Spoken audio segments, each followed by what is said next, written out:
तो मित्रों, एक और वीडियो में आपका स्वागत है। जैसा कि इस वीडियो का टाइटल है, अमीर बनना है तो अमीरों को फॉलो करो। जानिए फॉलो कैसे करना है। एक तो यार, आप अगर हमारे चैनल पे आए हो तो चैनल को सब्सक्राइब कर लिया करो। मैं कहना भी भूल जाता हूँ। आप अगर चैनल देखोगे, समझोगे चीज़ों को, तो उसमें 30 साल का तजुर्बा छुपा हुआ है। फ़ायदा आपको जरूर होने वाला है।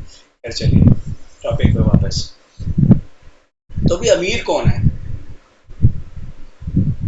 भाई? जिस कंट्री में के में per capita GDP $70,000 per annum है, वो अमीर है। या जिस कंट्री का GDP per capita $2,000 per annum है, वो अमीर है?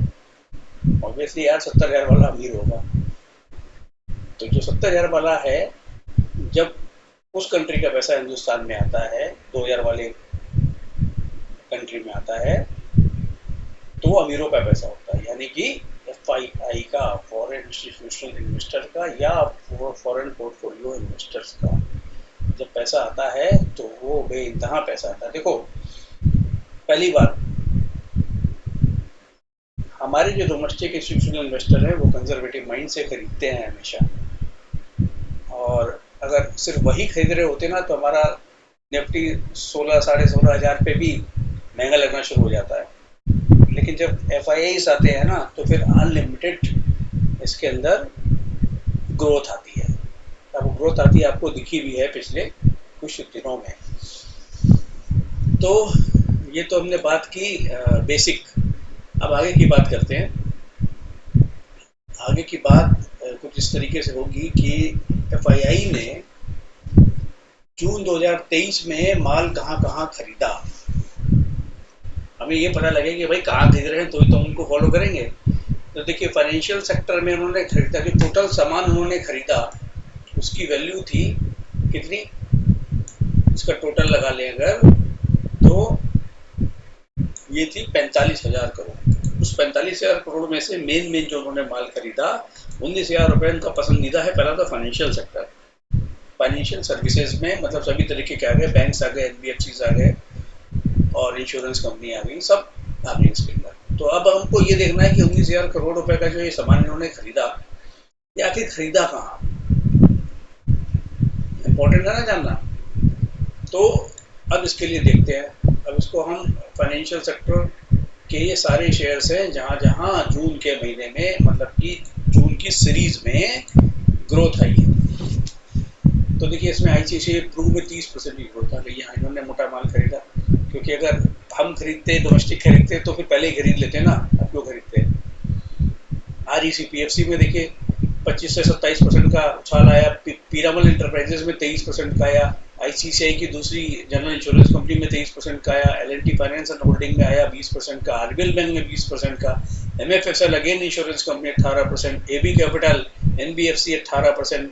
मन्नप्पुरम, आईडीएफसी फर्स्ट बैंक, इनमें भी 17% एम&एम फाइनेंशियल में भी 15%। HDFC life again insurance company में 14%। एसबीआई लाइफ में 10%। आईडीएफसी में 8%। ओएफएसएस में भी, जो कि ये आईटी के अंदर फाइनेंशियल सर्विसेज का काम करती है, 7.5% का आया। चोलामंडलम में 6.5%। यहाँ थोड़ा सा कम इसलिए आया क्योंकि पहले ही बहुत ज़्यादा आ चुका था। बजाज फाइनेंस, एक्सिस बैंक में 6%, इंडस्ट्रियल बैंक में 6%, एचडीएफसी में 5%, एलआईसी हाउसिंग में 5%। इस तरीके से ये लिस्ट है। तो यहाँ इन्होंने बाइंग करी। तो अब इन्होंने क्यों बाइंग करी? कोई ना कोई रिसर्च तो की होगी। तो इसके बेसिस पे हम भी अपनी रिसर्च कर सकते हैं, और यहाँ पे हो सकता है वो और बाइंग करें, क्योंकि बाइंग की अभी तो उनकी शुरुआत है। बाय कर करके इसके भाव को कहाँ ले जाएं, अंदाजा लगाना भी मुश्किल हो जाता है। तो बड़े आदमी की पूंछ पकड़ लो, बड़े आदमी का साथ ले लो, तो फिर वो हैंड होल्डिंग कर लेता है और अपने साथ आपको भी खींच करके ले जाता है। बात ये थी यहाँ बताने की। अब दूसरी जो इंडस्ट्री है, उसके बाद सबसे बड़ी, वो ऑटोमोबाइल एंड ऑटो कंपोनेंट में। तो इसमें देख लेते हैं कि इसमें इन्होंने कहाँ कहाँ खरीदारी करी। अब हम इसमें ऑटो को फिल्टर करेंगे और देखेंगे कि इसके रिटर्न कहाँ कहाँ रहे। देखिए, अशोका लेलैंड में 14%, टाटा मोटर्स में 14%, एम&एम में 9%, भारत फोर्ज में 8%, एस्कॉर्ट में 7%, हनीवेल ऑटोमेशन में 4.5%। मतलब ये हिंदुस्तान की टॉप 200 कंपनीज में जो एक्टिविटी हुई है उसकी बात कर रहा हूँ। टीवीएस मोटर में 3.5, हीरो मोटर में 3.5, तो इन कंपनियों में ये खरीदारी कर रहे हैं। फॉरेन पोर्टफोलियो इन्वेस्टर्स जो है इन कंपनियों में खरीदारी कर रहे हैं, ये इससे साफ नहीं रहा है। तो ये डेटा, अब तीसरा डेटा पकड़ते हैं कि तीसरा कहाँ। देखिए तीसरा, ये कैपिटल गुड्स के अंदर काफ़ी खरीदारी कर रहे हैं।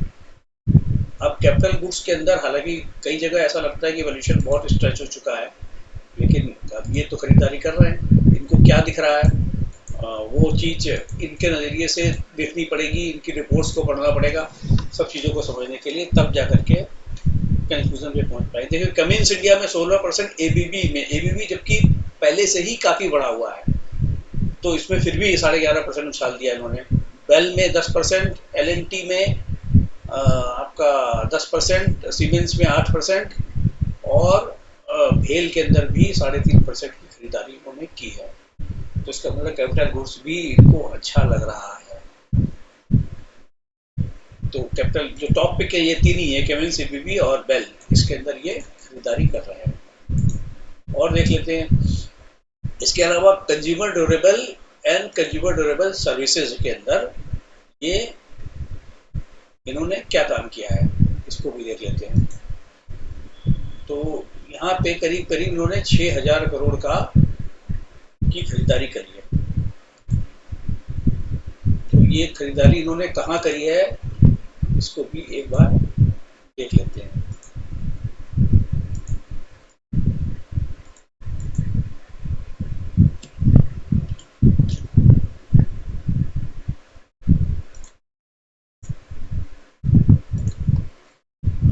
अब इसमें देखिए डिक्सन को उछाल दिया 21%, पॉलीकैब 5%, क्रॉम्पटन के अंदर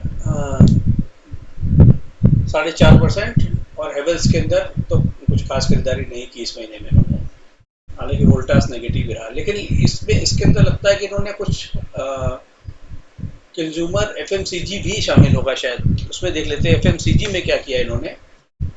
एफएमसीजी में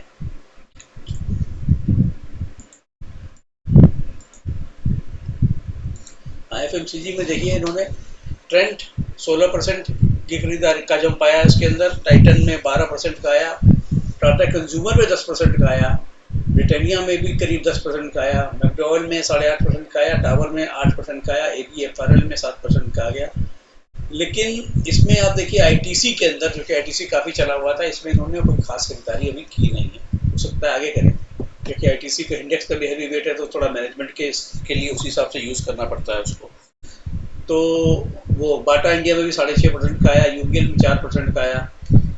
अब मैरिको में इन्होंने कोई खरीदारी नहीं करी, और मैरिको का शेयर रिजल्ट ठीक ठाक होने के बाद भी नीचे आ गया, तो ये देखने वाली बात है। और एक पेज इंडस्ट्री में कोई खरीदारी नहीं करी, जो कि इनको महंगा लग रहा है, इसलिए यहाँ तो बिकवाली की है, बाकी जगह पोजीशन बढ़ाई।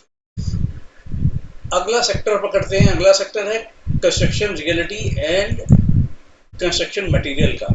यहाँ पे इन्होंने करीब खरीदारी करी 5,000 करोड़ की, 5,197 करोड़ की खरीदारी कर डाली इन्होंने। अब इसको देख लेते हैं कि इसमें इन्होंने कौन से शेयर्स को इन्होंने प्रेफरेंस दिया है।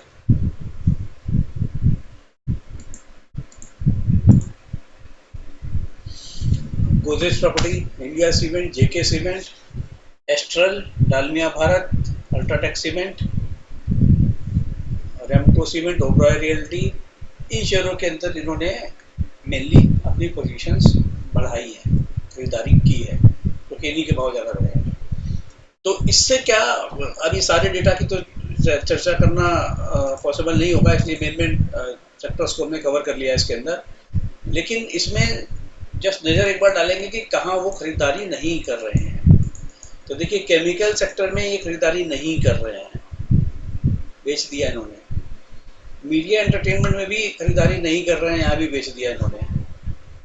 ऑयल गैस कंज्यूमेबल फ्यूल, इसके अंदर भी खरीदारी नहीं कर रहे हैं। अच्छा, ये इंफॉर्मेशन टेक्नोलॉजी के अंदर बिकवाली कर रहे हैं। अभी तक आईटी में इनका कोई रुझान बना नहीं है। फॉरेन इंस्टीट्यूशनल इन्वेस्टर हैं, देखो इंडिया में आईटी का बिजनेस ज़्यादातर फॉरेन से ही आता है। कहाँ से आता है? यूएस से और यूके से आता है, यूएस और यूरोप से आता है। 65% करीब यूएस से आता है और बाकी यूरोप से आता है, और इंडिया से परसेंटेज वो काफ़ी कम है। तो अब क्योंकि वो फॉरेन इंस्टीट्यूशनल इन्वेस्टर्स हैं और उनको ही कॉन्फिडेंस इस बिजनेस में नहीं आ रहा है, तो इसका मतलब इसके अंदर अभी दमखम थोड़ा कम है, कुछ ना कुछ वहाँ की जो लोकल प्रॉब्लम्स है उसका इम्पैक्ट उनको अभी नजर आ रहा है, इसीलिए वो खरीदारी नहीं कर रहे हैं, वरना आईटी में तो सबसे पहले करते हैं खरीदारी। तो ये थी वीडियो। जो हमने इसका टॉपिक रखा था वो यही था कि भाई अमीरों को फॉलो करो। तो अमीर यही होते हैं जिनके पास बहुत सारा पैसा होता है और जिस सेक्टर में वो डाल रहे हैं अपने पैसे को, उन सेक्टर पे हमें नज़र रखनी चाहिए। अब नज़र रखने का मतलब ये नहीं है बिल्कुल भी कि लपक के कल उन्हीं को खरीद लेना चाहिए। हमको तो अपने भाव पे ही खरीदना है, लेकिन हमें नज़र में रखना है कि भाई वो खरीद रहे हैं, अभी भाव अगर हमारा घूम फिर के थोड़ा करेक्शन आती है, वैल्यूएशन कंफर्ट मिलता है, तो हमें खरीदना चाहिए। लेकिन एक इंडिकेशन तो है कि आने वाले टाइम में उनकी असेसमेंट के हिसाब से ग्रोथ इन्हीं सेक्टर में आनी है। तो ये इंफॉर्मेशन कैसी लगी आपको? सर्टेनली आपको अपना पोर्टफोलियो बिल्डिंग में हेल्पफुल रहेगी।